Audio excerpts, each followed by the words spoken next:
swim, to dive into the fire, to ride on the curled clouds, to thy strong bidding task, Ariel and all his quality. Hast thou, spirit, performed 2 point the tempest that I bade thee? To every article I boarded the king's ship, noun the beak, the waist, in every cabin I flamed amazement. Sometimes I divide and burn in many places, the topmast, the yards, and the bowsprit, where I flame distinctly, then meet and join. Jove's lightnings, the precursors of the dreadful thunderclap, more momentary in sight outrunning were not. The fire in cracks of sulphurous roaring, most mighty Neptune seemed to besiege, and make his bold waves tremble. Yea, his dread trident shake.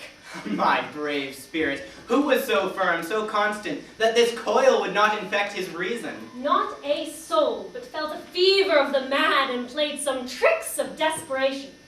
All but mariners plunged into the foaming brine and quit the vessel. Then all afire with me, the king's son, Ferdinand, with hair up staring, then like reeds, not hair, was the first man that leaped, cried, "Hell is empty and all the devils are here!" Why, that's my spirit. But was not this nigh shore? Close by, my master. But are they, Ariel, safe? Not a hair perished. On their sustaining garments, not a blemish, but fresher than before. And as thou badest me, in troops I have dispersed them about the isle. The king's son I've landed by himself, whom I left cooling the air with sighs at an odd angle of the isle and sitting, his arms in this sad knot. Of the king's ship, the mariners, say how thou hast disposed, and all the rest of the fleet. Safely in harbor is the king's ship, where once thou calledst me up at midnight to fetch dew from the still-vexed Bermudas. There she's hid, the mariners under all hatches stowed, whom with a charm joined to their suffered labor, I have left asleep, and the rest of the fleet which I dispersed. I met again on the Mediterranean float, and are bound sadly home for Naples, supposing that they saw the king's ship wracked, and his great person perish. Ariel, thy charge exactly is performed.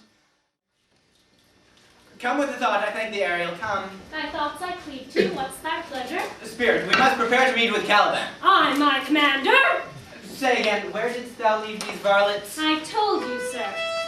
They were red hot with drinking, so fun of valor that they smelt the air for breathing in their faces, beat the ground for kissing of their feet, yet always bending towards their project. I beat my tabor, at which, like unvaxxed colts, they pricked their ears, advanced their eyelids, lifted up their noses as they smelt music.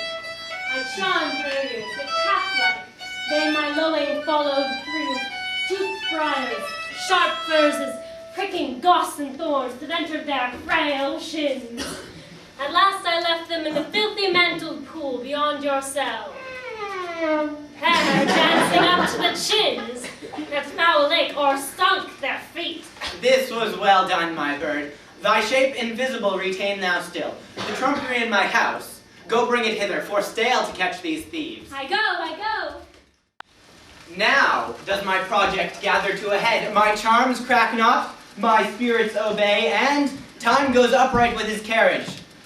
How's the day? On the 6th hour, at which time, my lord, you said our work should cease. I did say so when I first raised the tempest. Say, spirit, how fares the king and his followers? Confined together, in the same fashion as you gave charge. Just as you left them, all prisoners, sir, in the lion grove which weather fends your cell. They cannot budge till your release. The king, his brother, and yours abide all three distracted, and the remainder mourning over them, brimful of sorrow and dismay.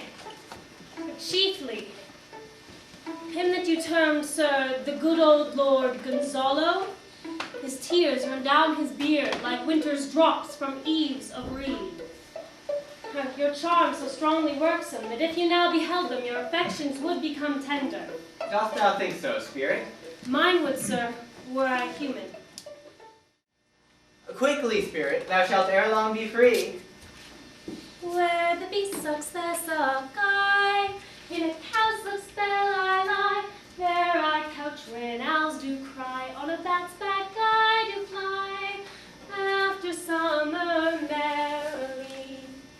Merrily, merrily shall I live now, under the blossom that hangs on the bough.